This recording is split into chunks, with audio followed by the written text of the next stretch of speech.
안녕하세요. 눈뜨는 인생입니다. 오늘 소개할 책은 살아가는데 가장 많이 써먹는 심리학. 저자는 지루징, 출판사는 센시오입니다.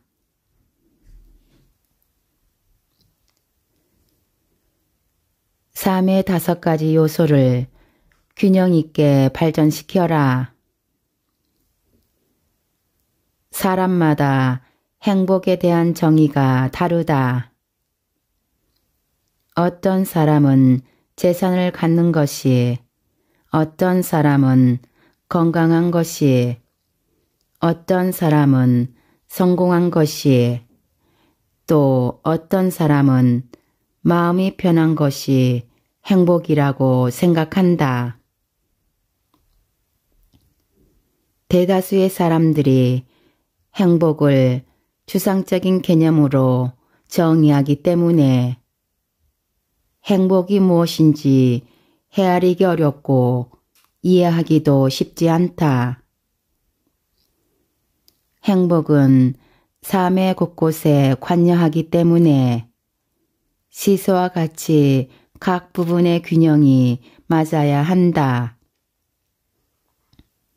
2010년 미국 프린스턴 대학의 데니얼 카너만은 삶의 만족도와 행복감을 연구했다. 그는 전화 설문조사를 통해 응답자의 가구 수입, 학력, 혼인 여부, 보험, 종교 등 다양한 자료를 수집했고 과학적 통계 방법을 이용해서 조사 결과를 평가했다. 그 결과 가구 수입이 높을수록 삶에 대한 만족도가 높아졌고 행복감도 증가했다. 그런데 한 가구의 연간 수입이 일정 수치에 이르면 삶에 대한 만족도가 높아지는 속도는 느려졌다. 미국 작가 톰 레서와 짐 하터가 쓴 무엇이 우리를 행복하게 하는가 라는 책에는 행복의 5가지 요소가 다음과 같이 제시된다. 자신이 좋아하는 직업, 양질의 인간관계, 재정적인 안정, 건강한 신체, 사회 공헌을 통해 고양된 자부심이 그것이다. 일반적으로 자신이 행복하다고 생각하는 사람은 이 5가지 요소를 충족하고 있다. 하지만 이들은 전체 인구의 7%밖에 되지 않는다.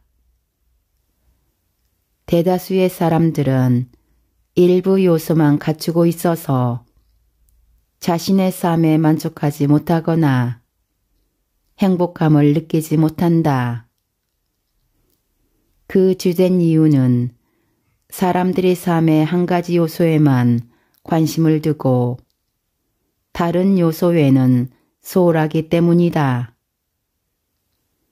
만약 이 5가지 요소를 균형 있게 발전시킨다면 삶에서 행복을 느낄 수 있을 것이다.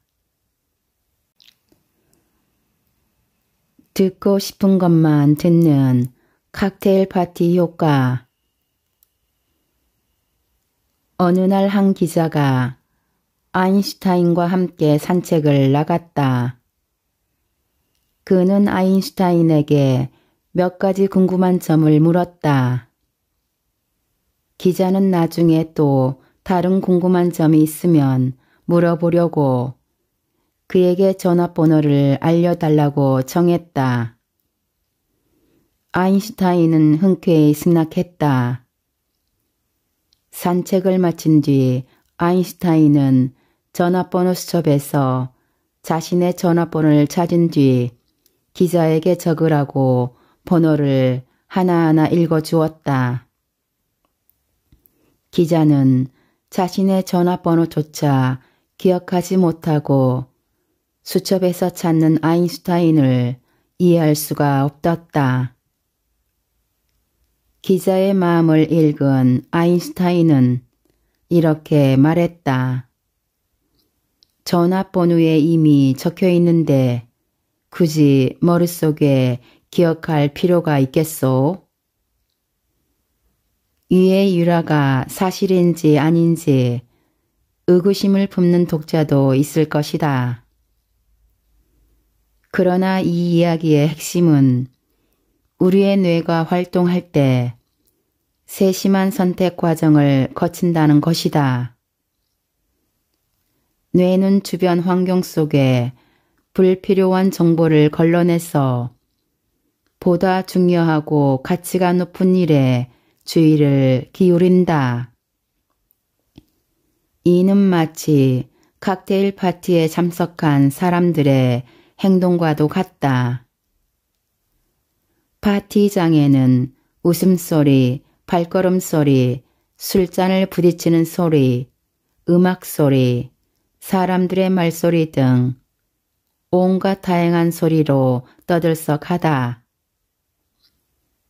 그런데 우리는 주변 사람들의 말소리나 음악소리가 아무리 커도 곁에 있는 친구의 말을 듣는 데는 문제가 없다. 음악을 감상하는 사람의 경우 주위의 소음에 아랑곳하지 않고 음악의 세계에 빠져든다. 10여 명, 심지어 20여 명이 한 공간에서 이야기를 나눌 때 우리의 귀가 듣고자 하는 내용은 듣지만 듣고 싶지 않은 소리는 차단하는 것과 같다. 멀리서 누군가 자신의 이름을 부를 때 우리는 여러 사람의 목소리 중에서 나를 부른 사람을 향해 고개를 돌린다. 이것이 바로 그 유명한 칵테일 파티 효과다. 칵테일 파티 효과는 본래 심리학자들이 인간의 정각을 설명하기 위해 만든 개념이다. 그런데 이 현상은 인간이 주의를 배분하는 능력을 더욱 잘 설명해 준다. 인간은 외부로부터 수많은 자극을 받지만 주의력을 한 가지에 집중할 때 그것과 관련이 없는 정보는 배제한다. 이때 주의를 기울이는 곳에서 나는 소리의 크기는 다른 소리보다 두세 배 크게 느껴지기 때문에 가장 먼저 우리의 주의를 끈다. 예를 들어 바로 지금 누군가가 당신에게 새끼손가락이 어떻게 느껴지는지 묻는다고 하자. 이 질문을 받기 전까지 새끼손가락에는 아무런 느낌도 없었을 것이다. 그런데 이 질문을 받고 나면 당신은 곧바로 새끼손가락이 쓰리거나 가렵거나 혹은 묵직하거나 차갑다고 느낄 것이다. 사실 질문을 받기 전에도 새끼손가락의 감각은 똑같이 존재했지만 더 중요한 일에 주의를 기울이느라 느끼지 못했을 뿐이다. 질문을 받은 뒤 새끼손가락의 감각이 강력한 신호가 되자 뇌에서 새끼손가락의 주의를 기울이라는 명령을 내린 것이다. 본능적인 두려움과 바로 마주하라. 대다수의 사람들이 장애와 같은 불안장애를 경험한다. 미래의 일을 걱정하는 사람은 뜻밖의 좋지 않은 상황이 나타나지 않을까 불안해하고 걱정한다. 이는 미래에 대한 자신감이 부족한 것으로 본능적인 두려움이다. 과거의 일을 생각하며 불안해하고 괴로워한다면 그건 지난 일에 대한 이해 득실에 집착하기 때문이다.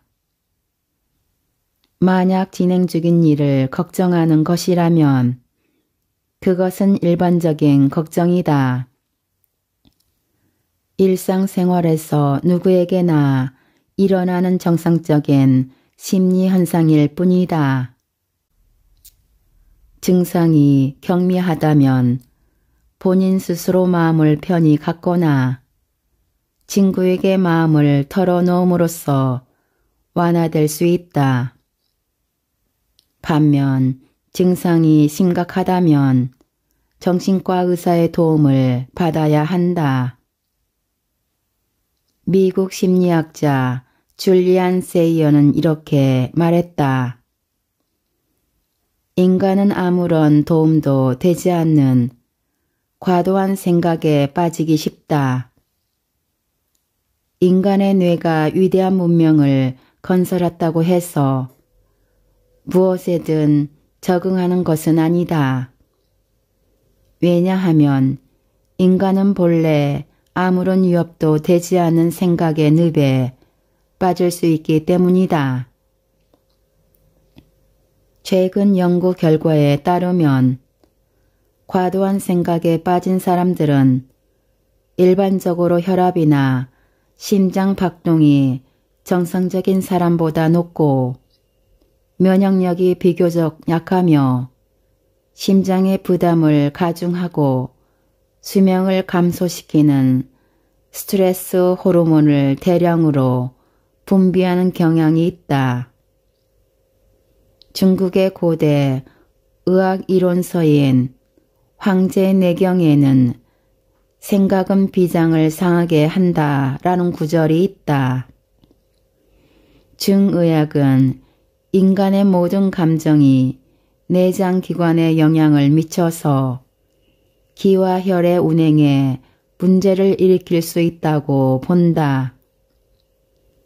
생각이 지나치게 많은 사람은 신경계통의 기능에 문제가 생기거나 소화의 분비가 감소해서 식욕이 떨어지고 얼굴이 조체해지고 마음이 답답하고 괴로운 증상이 나타나기 쉽다. 아무리 고민해도 답을 찾기 어려운 일을 만났다면 그 일에 마음을 쓰지 않는 것이 좋다. 생각을 많이 할수록 마음이 답답해져서 결국 자신만 괴로워지기 때문이다. 우리 삶에서는 결코 모든 일이 순조로워질 수 없다. 때문에 가능한 한 마음을 넓게 가지는 것이 심신의 건강에 유익하다. 자신의 능력이 닿는 일이라면 최선을 다해야겠지만 그렇지 않는 일이라면 종일 고민해도 헛수고일 뿐이다. 한 가지 유념할 것은 규칙적으로 생활하고 충분한 수면을 취해야 한다는 것이다. 아무리 바쁘더라도 규칙적으로 운동해야 한다.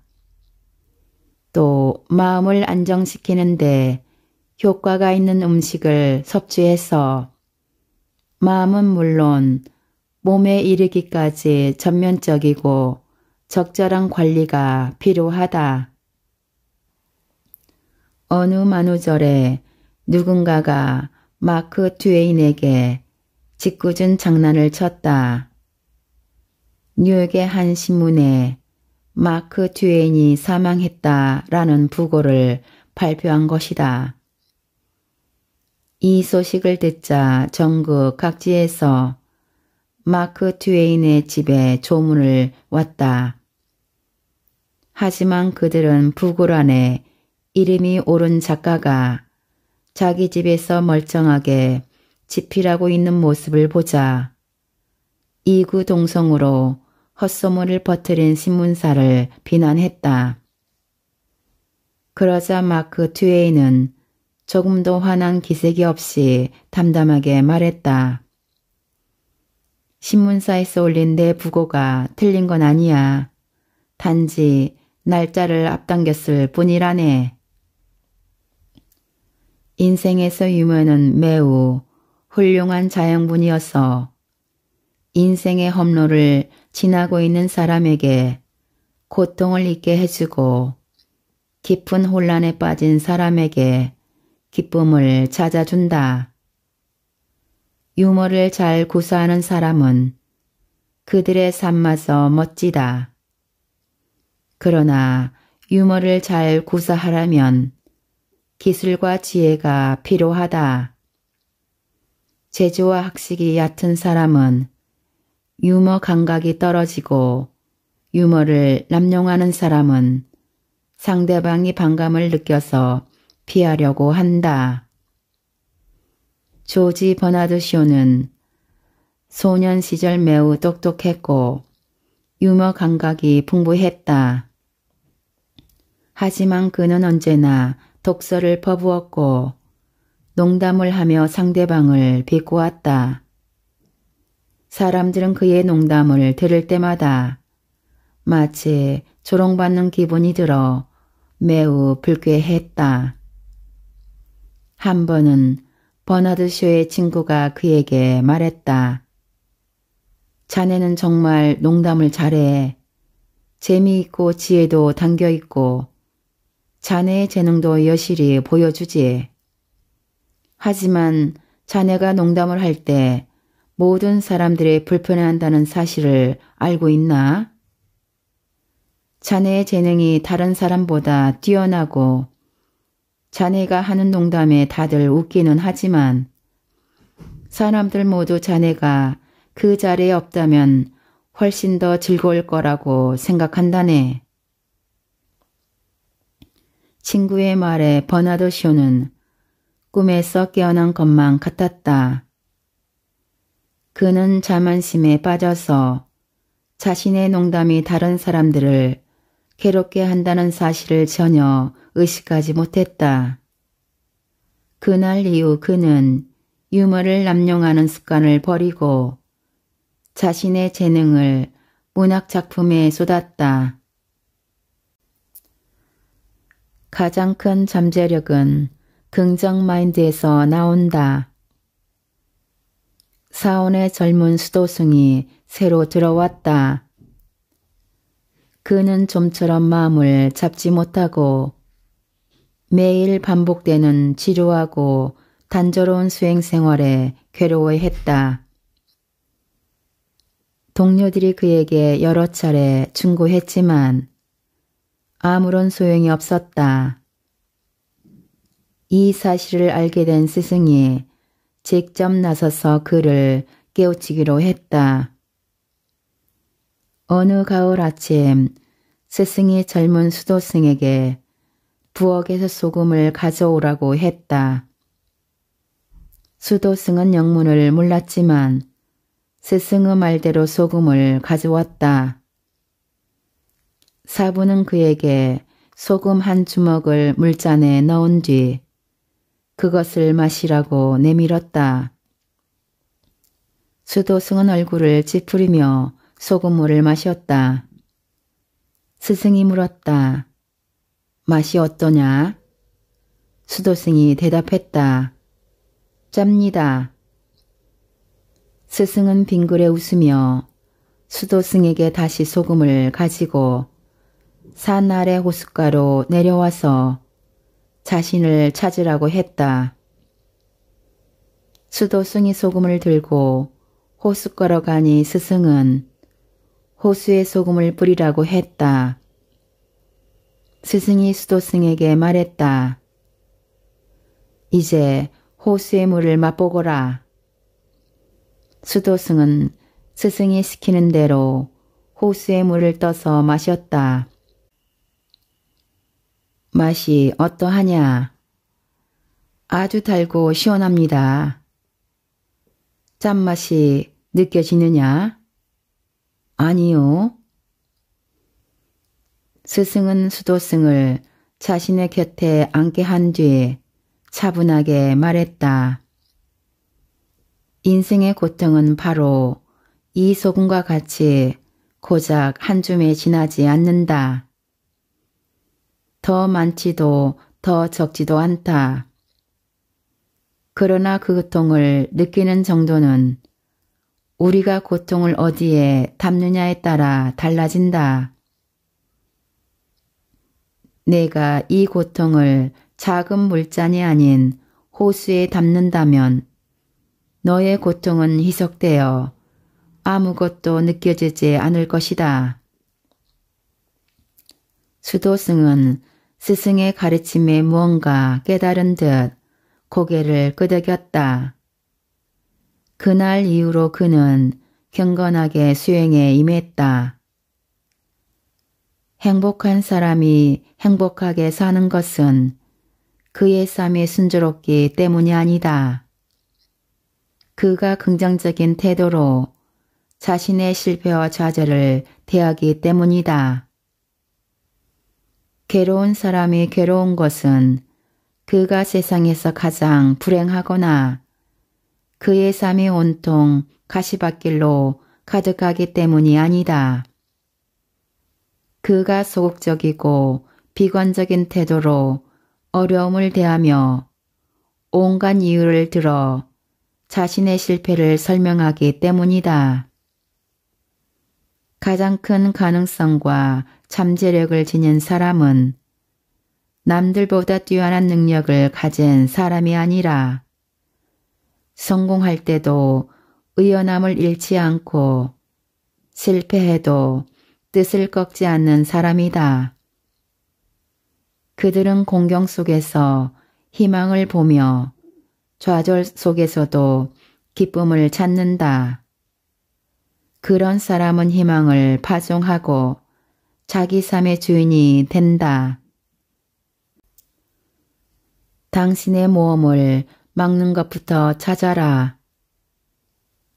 쉬지는 수수한 외모의 이공계 석사 출신으로 학교를 졸업한 뒤 연구소에서 일하고 있다. 경력이 쌓이자 수입도 안정적이고 여가도 즐길 수 있어서 많은 사람들의 부러움을 받고 있다. 그런데 정작 쉬진 본인은 전혀 행복하지 않다.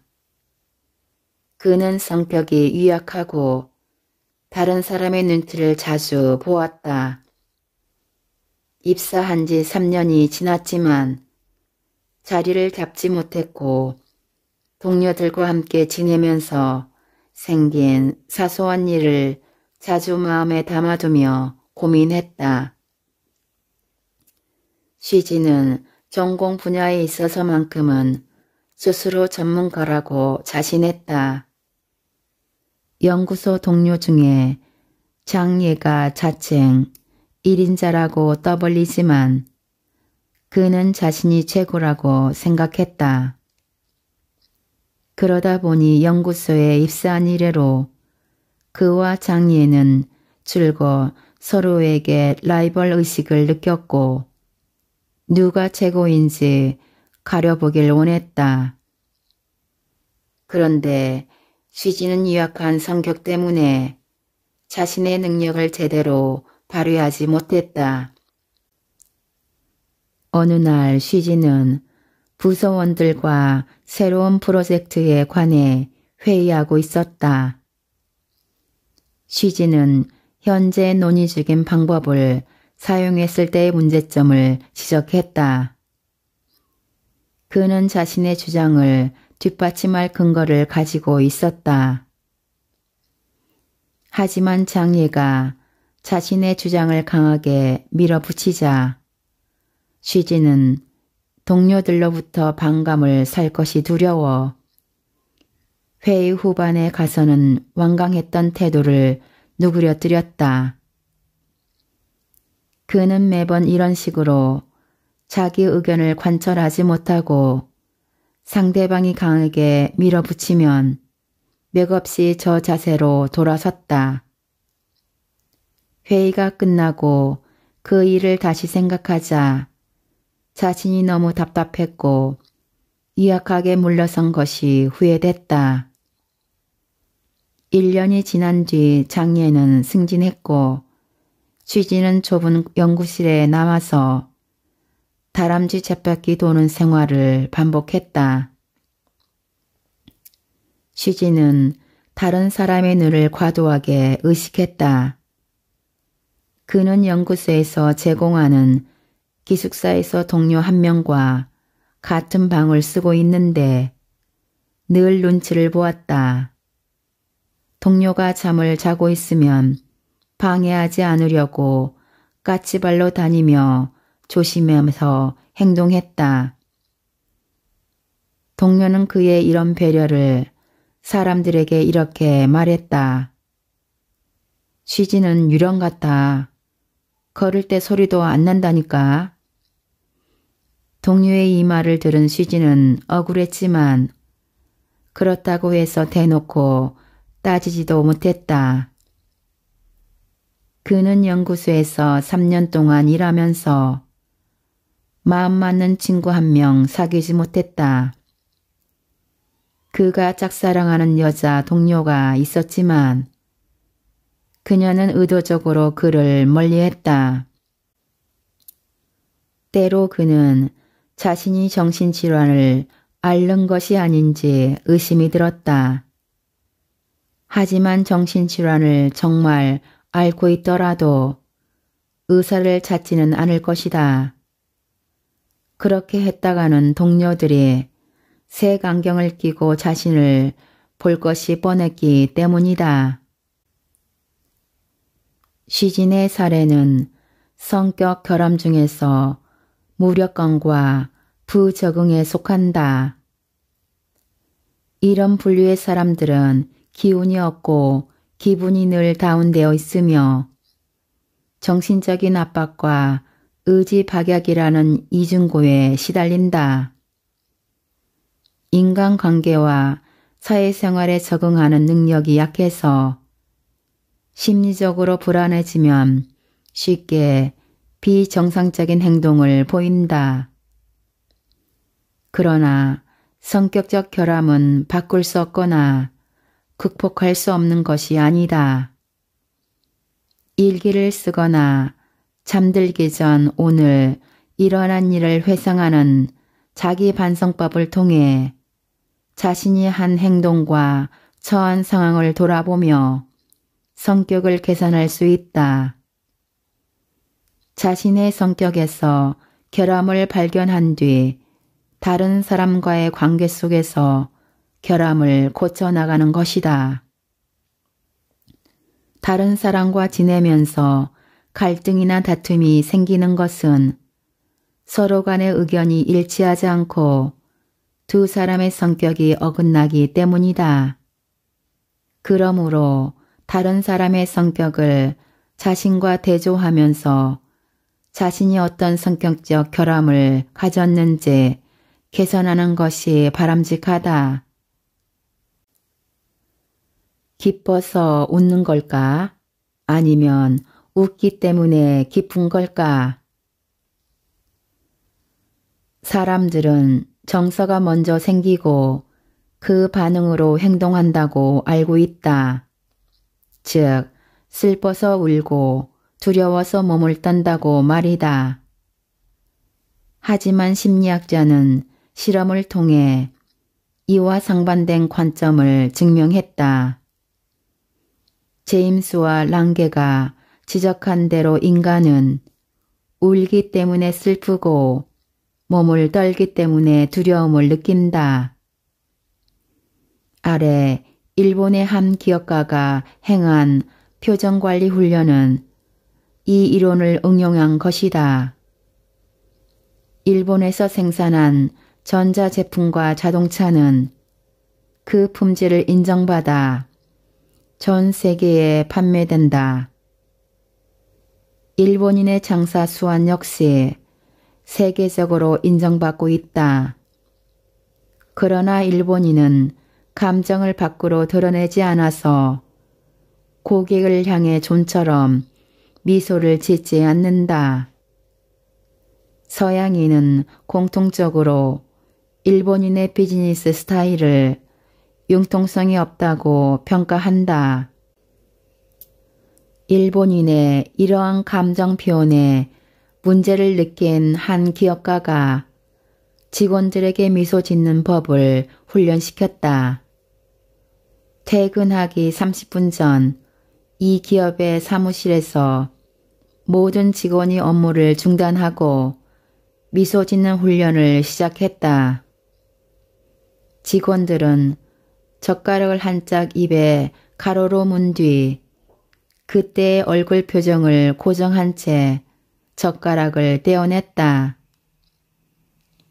이때의 얼굴 표정이 상담할 때 필요한 미소 짓는 얼굴이었다. 많은 사람들은 이 방법이 우스꽝스럽고 미소 짓는 표정 또한 부자연스럽다고 생각하지만 이 방법은 심리학 연구를 근거로 삼고 있다. 100년 동안 제임스 랑게 이 이론은 수많은 비판을 받았음에도 줄곧 사람들의 주목을 받고 있으며 지금까지도 심리학 연구에 회자되고 있다. 이 이론은 행동과 정서 사이에 존재하는 관계를 제시하여 지금도 여전히 중요한 자리를 차지하고 있다. 이어진 후속 연구는 이 연구의 부족한 부분을 보충해 주었다. 현명하고 건강하게 스트레스에 대처하라. 살다 보면 우리를 괴롭히는 문제들이 너무나 많다.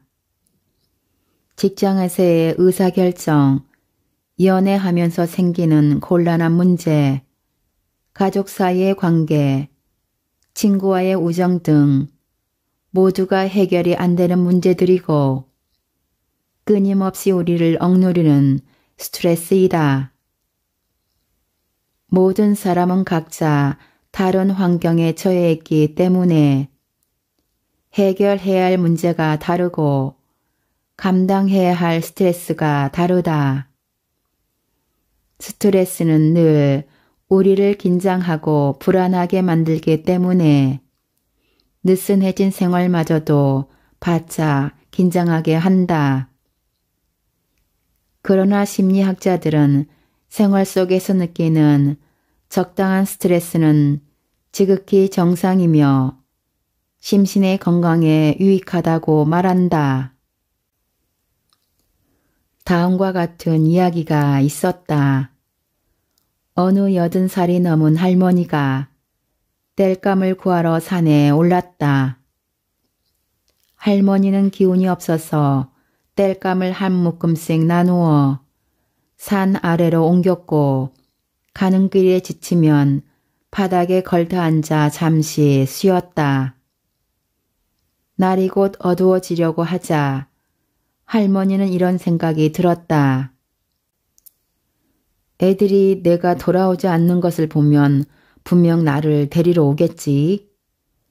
그래서 할머니는 땔감 더미 위에 앉아서 가족이 오기를 기다렸다. 그런데 갑자기 먼 곳에서 늑대 울음소리가 들렸다.